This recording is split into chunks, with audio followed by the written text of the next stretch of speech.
de Jésus, je prie, Abba Père. Je recommande ces cultes et ces messages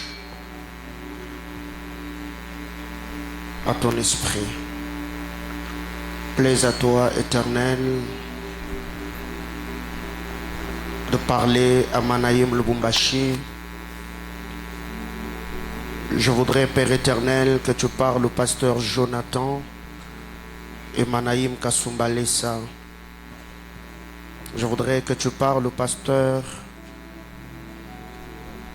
Grâce Doxa et Maman Deborah et Manaïm Kolosi. Parle à ceux de l'église mère, parle aux serviteurs. Je prie, Père éternel, Dieu de gloire, que l'huile de ton esprit coule encore de plus en plus dans cette commission, afin de nos capacités, Seigneur, à accomplir la mission que tu nous as assignée. Au nom de Jésus, Amen. Que quelqu'un m'aide à acclamer le Seigneur.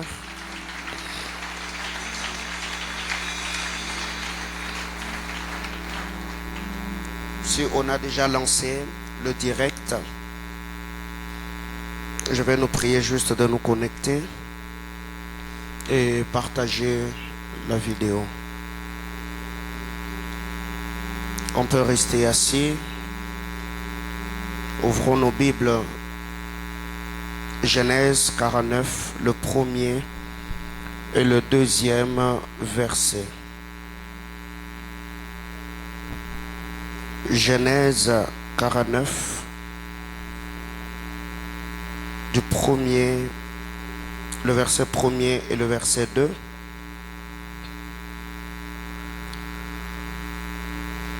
Jacob appela ses fils et dit: assemblez-vous, et je vous annoncerai ce qui arrivera dans la suite du temps. Rassemblez-vous et écoutez, fils de Jacob, écoutez Israël, votre père, parole du Seigneur. Jacob appela ses fils et dit: assemblez-vous, et je vous annoncerai ce qui vous arrivera dans la suite du temps. Rassemblez-vous et écoutez, fils de Jacob, écoutez Israël, votre père. Nous sommes au mois de novembre et c'est un culte spécial, comme nous savons que c'est notre premier culte communautaire. Il y a beaucoup de choses que nous ferons aujourd'hui. Donc ce matin, nous sommes là avec le fidèle de Kasumbalesa, le fidèle de Kolosi. Je crois que nous le recevrons après le message. Peut-être d'autres personnes sont encore en route en train de venir. Les églises Manaïm sont dans la communauté Krempe. Krempe qui s'écrit comme C-R-E-E-M-P.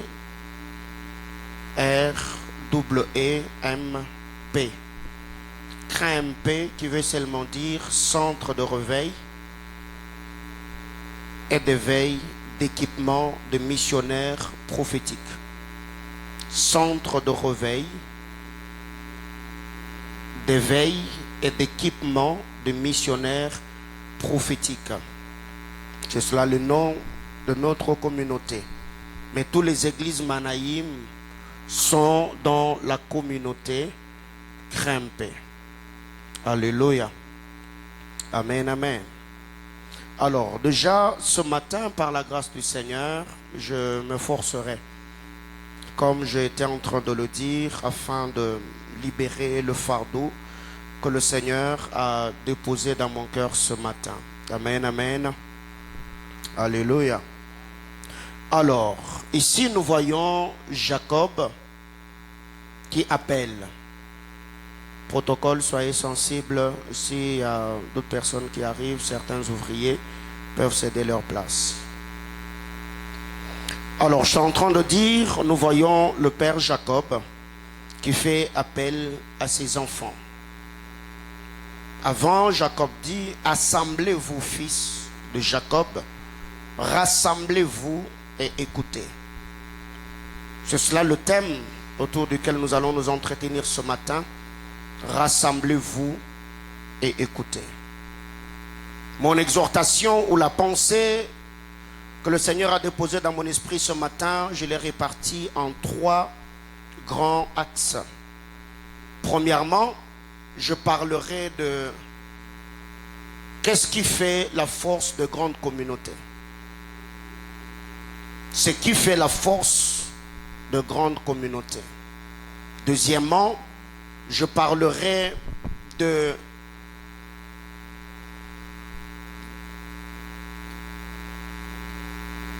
ce que nous devons faire pour bâtir une communauté forte.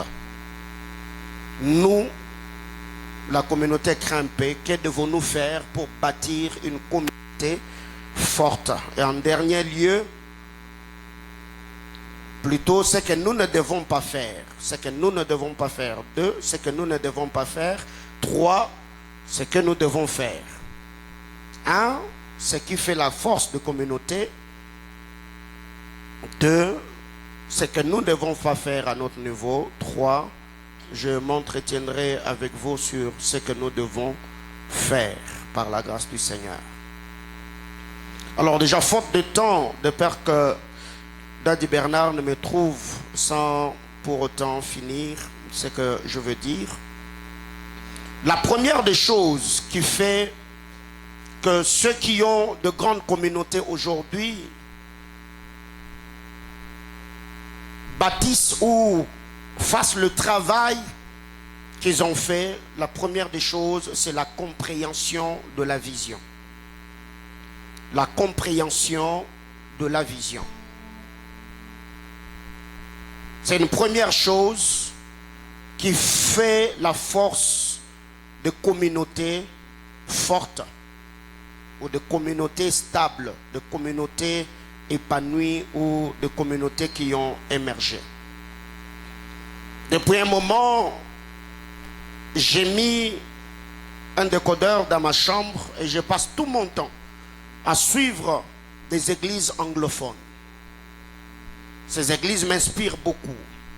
Partout où ils implantent, ils ont de méga church, ils ont de très grandes communautés. Et en suivant ce qu'ils font, je prends les bonnes choses. Comment ils font les choses sur le plan organisationnel, sur le plan structurel, sur le plan, dans le domaine de l'excellence. Nous prenons toutes ces choses afin que ça nous permette à faire un grand travail. En lisant la parole de Dieu dans Jean chapitre 4, le verset 22, Jésus était en train de s'entretenir avec la femme samaritaine. Jésus a dit, vous adorez ce que vous ne connaissez pas. Vous adorez ce que vous ne connaissez pas. Un Dieu mal connu sera mal servi. Si nous ne connaissons pas celui que nous adorons, notre adoration finira par se retourner contre nous. Nous sommes bénis quand nous adorons le Seigneur par la révélation. Mais quand l'adoration de l'adorateur est erronée ou est mal fondée, ce n'est plus de l'adoration, c'est une aberration